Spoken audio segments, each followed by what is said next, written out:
Hello everyone, it's Janki and welcome back to my channel. And in today's video, I'll be recommending you all some fantasy books for the beginners. And all of these books I've compiled are YA because young adult, because I feel when you start a fantasy, you should start with something basic, in the sense that adult fantasies tend to be more complex. So starting off with something easy it just sparks your interest, I guess, and they usually have something really basic and common tropes that we are used to reading or watching in movies. So I guess YA is a very good start if you're getting into fantasy. And this is just my opinion. You could also pick up adult books, but yes, without any further ado, let us just get into all of these books. So the first book that I'm recommending you all is Three Dark Crowns by Kendare Blake. This is a series, this is a 4-book series, and it's really underhyped. So in this book, we follow 3 sisters, all with different powers. Magic.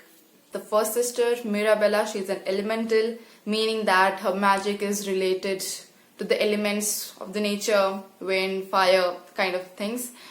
Second sister, Catherine, she's a poisoner, that is, she's resistant to the deadliest of poisons and can give you some deadliest poisons as well. The third sister, Arsinoe, she's a naturalist. That is, her magic is related to the nature around her. So in this book, we also have a matriarchy. And these 3 sisters are also 3 princesses, but having the crown isn't that easy. They need to fight unto death, and that fight begins as soon as they turn 16. And it is that 16th birthday from which this book begins, and we follow these 3 sisters. So coming on to the second book I have to recommend, it is Hunted by the Sky by Tanaz Bhathena. It is a duology. The second book is already out. I haven't read that yet, but reading the first book, I enjoyed it a lot. It is inspired by Indian culture. So in this book, we follow this girl named Gul. So Gul's parents were killed when she was young. In this kingdom of Amber, all the girls with this kind of a sign, this star-shaped sign, they all get disappeared. And as it's evident, our main character also has that sign, and that was the reason why her parents were killed off, and she barely escaped. And from that point of time, she's had her mind set on revenge. And when she escaped, she was taken into the care of this rebel group, this all-female rebel group, and they've trained her and honed her skills. This third recommendation is personal to me because I started reading fantasy, really reading fantasy after that series, and that is the Shadowhunter series. So as you all know, this is a whole big universe, Shadowhunters universe. It has 3 to 4 series in it, and the first series has 6 books, another has 3, and this is a whole big world. And you pick up any book by by Cassandra Clare, they all are so fun to read and so easy to go through, and at the same time they have plot, they have great characters.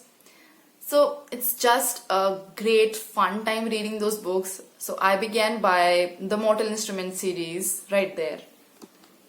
I have it right there. So I began by that. You could pick up any series, it's not necessarily the same storyline, but many of the characters from previous series have cameo roles here and there. So in order to get a whole experience of reading, a real experience of reading, I recommend that you should begin with the Mortal Instruments, not going into all the series in this world. So Shadowhunters, it's named Shadowhunters because throughout all the series we follow one common race of people known as Shadowhunters. So these Shadowhunters are these people with magic, and they have the sacred duty of ridding the earth of demons that are present. And not only Shadowhunters, it has a variety of magical beings in this series, and it's all just so amazing to read about, and it's just so adventurous, fun to read. Go read it. Now another book that I have is a standalone. So no commitments, and it is The Cemetery Boys by Thomas Edine.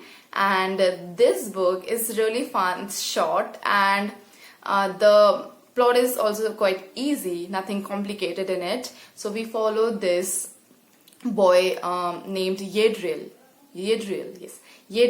and he's a brujo. So it's an urban fantasy basically. So we have our real world as well. But in this real world, there is this group of people known as brujo, and they have this duty of sending people to their deaths. That is like not the sinister way. So whenever a person dies, there's this gap in which they are still stuck in life and they haven't passed on yet, like they're not really dead yet. So these people who are brujo, they can see ghosts, the people who have died, and they have this duty of peacefully sending them to their deaths.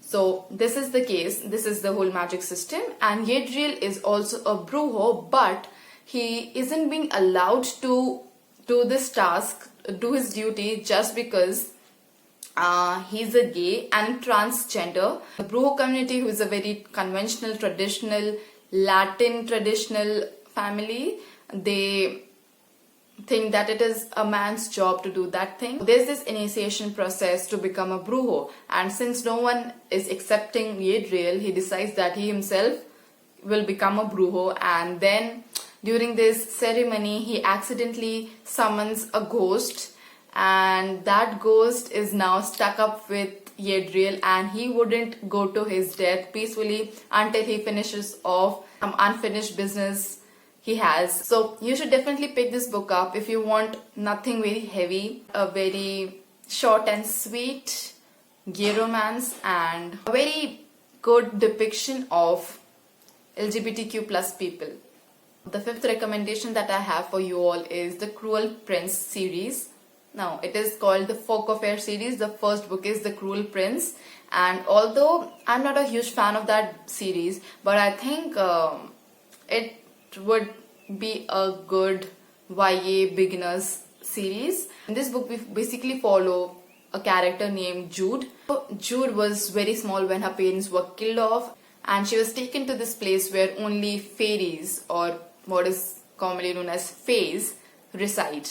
So in this land, only she and her sister were the mortal beings, and she from that age onwards have felt this need to belong to that place, and so she wants nothing much but to belong to that fairyland and prove her worth. So please don't get swayed when I say fairyland, because it's not our childlike fairyland, it's a land of deceptions and betrayals.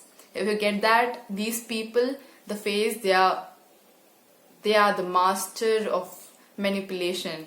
So this series, when I initially read it, I marveled at the plotting and scheming thing that happened in this book. It was really great to read about that. The deceptions, the morally grey characters and all that stuff. It was really good to read about that.